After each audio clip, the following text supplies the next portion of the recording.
सर्वात आधी कैलासवासी श्री रतन टाटा यांना भावपूर्ण आदरांजली। सर रतन टाटा हे नाव म्हणजेच प्रामाणिकपणाचं आणि संयमाचं एक उत्तम उदाहरण। त्यांचा जीवन प्रवास खूप प्रेरणादायी आहे, ज्यातून आपण खूप काही शिकू शकतो। त्यांच्या आयुष्यातील चढ उतारमधून आपल्याला काय शिकायला भेटेल हेच या व्हिडिओमध्ये आपण बघणार आहोत। मी असं अजिबात मानणार नाही की रतन टाटा यांचा जन्म एका साध्या कुटुंबात झाला, कारण यांचे कुटुंबीय खूप यशस्वी उद्योजक होते। त्यांचा जन्म एका प्रतिष्ठित कुटुंबात झाला, पण त्यांच्या जीवनाची सुरुवात मात्र सोपी नव्हती। त्यांच्या लहानपणीच त्यांच्या आईवडिलांनी सोडचिठ्ठी घेतली होती, त्यामुळे त्यांचं बालपण पूर्ण एकाकी गेलं। पण असं असताना देखील त्यांनी कधीही त्यांच्या पारिवारिक परिस्थितीचा परिणाम त्यांच्या शिक्षणावर किंवा त्यांच्या विचारांवर होऊ दिला नाही। त्यांना सुरुवातीपासूनच समाजासाठी आणि देशासाठी काहीतरी करायचं होतं, त्यामुळेच त्यांनी आपल्या शिक्षणावर भर दिला। त्यांनी हार्वर्ड बिझनेस स्कूलमध्ये शिक्षण घेतलं आणि तिथूनच त्यांच्या उद्योजकीय जीवनाची सुरुवात झाली। रतन टाटा जेव्हा टाटा ग्रुपमध्ये सामील झाले तेव्हा सगळ्यांनाच असं वाटत होतं की त्यांना त्यांच्या वडिलांचा वारसा सहजपणे मिळेल, पण असं काहीही झालं नाही। कंपनीमध्ये सुरुवातीला त्यांना इतर कामगारांसारखंच काम करावं लागलं। त्यांनी अगदी जमिनीवर उतरून काम केलं, छोटे निर्णय घ्यायला शिकले। अशा प्रकारे त्यांची सुरुवात कामगार म्हणूनच झाली। त्यांना कंपनीमध्ये काम करताना खूप अडचणी आल्या। टाटा ग्रुपमधील इतर मोठ्या अधिकाऱ्यांनी त्यांना गंभीरपणे कधीच घेतलं नाही। बऱ्याच वेळा त्यांना त्यांचे विचार मांडू दिले नाही, पण रतन टाटा यांनी कधीही त्याबद्दल तक्रार देखील केली नाही। त्यांनी आपल्या कामातून आणि संयमाने सगळ्यांना उत्तर दिलं। त्यांच्या नेतृत्वाखाली टाटा ग्रुपने अनेक मोठे निर्णय घेतले, जे आज आपल्या देशासाठी खूप महत्त्वाचे ठरले आहेत। रतन टाटा यांचा एक महत्त्वाचा निर्णय म्हणजे टाटा इंडिका कार। त्यांनी भारतीय बाजारात आणलेली पहिली स्वदेशी कार होती। या प्रोजेक्टमध्ये अनेक लोकांनी त्यांच्या विरोधात मत मांडलं, कारण भारतात कार निर्मितीच्या क्षेत्रात प्रगती होणार नाही असं त्यांचं म्हणणं होतं। पण रतन टाटा यांच्या जिद्दीची आणि चिकाटीची आपल्याला जाणीव आहे। त्या जिद्दीने त्यांनी हा प्रोजेक्ट यशस्वी करून दाखवला।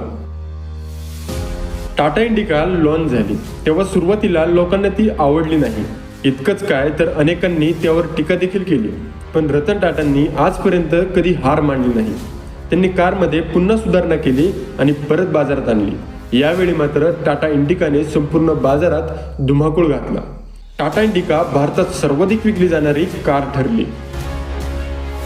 सर रतन टाटा यांचा आणखी एक मोठा निर्णय म्हणजे जगातील प्रसिद्ध कंपन्या खरेदी करणं। टाटा ग्रुपने जगातील 2 मोठ्या कंपन्या ज्या लॉसमध्ये होत्या त्या खरेदी केल्या, जॅग्वार आणि लँड रोवर।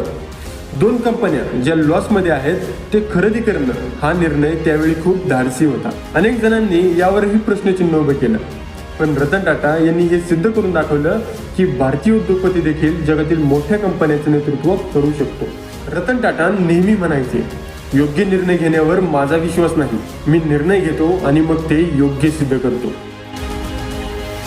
रतन टाटा नेहमीच देशाचा आणि समाजाचा विचार करायचे।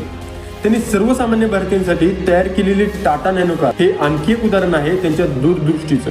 त्यांनी कमी किमतीत एक कार बनवण्याचं स्वप्न पाहिलं, जी प्रत्येक कुटुंबासाठी परवडणारी असेल। त्यांची ही कल्पना बऱ्याच लोकांना आजही तितकीच प्रेरणादायी वाटते। टाटा नॅनोने भारतीय बाजारात एक क्रांती घडवली। सर रतन टाटा केवळ एक उद्योजक नव्हते, तर आपण त्यांना थोर समाजसेवक देखील म्हणू शकतो। त्यांच्या नेतृत्वाखाली टाटा ग्रुपने समाजासाठी अनेक कामे केली। टाटा ग्रुप त्याच्या कमाईमधून 60% कमाई दरवर्षी टाटा ट्रस्टला डोनेट करते, ज्याच्या माध्यमातून गरिबांसाठी शिक्षण, त्यांचं आरोग्य आणि ग्रामविकास केलं जातं। त्यांच्या या सामाजिक योगदानामुळेच त्यांना एक उद्योजक म्हणून नव्हे तर एक मानवतावादी नेता म्हणूनही ओळखलं जातं। रतन टाटा यांचा अडथळ्यांनी भरलेला जीवन प्रवास आपल्याला शिकवतो की कोणतीही परिस्थिती असो, आपण कधीच कोणापुढे हार मानायची नाही। त्यांनी कठीण परिस्थितीत धैर्य दाखवलं, अपयशातून शिकून पुन्हा उभे राहिले। त्यांच्या जिद्दीमुळे आणि निश्चयामुळेच आज ते एक यशस्वी आणि आदरणीय व्यक्तिमत्व म्हणून ओळखले जातात। सर रतन टाटा यांचा जीवन प्रवास प्रत्येकाला प्रेरणा देतो।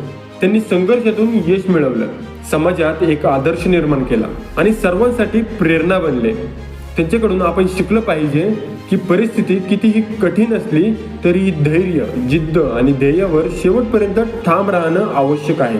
आपल्या यशाचं मोजमाप हे आपण कमवलेल्या पैशात नाही, तर आपण समाजासाठी काय देतो यावर केलं जातं।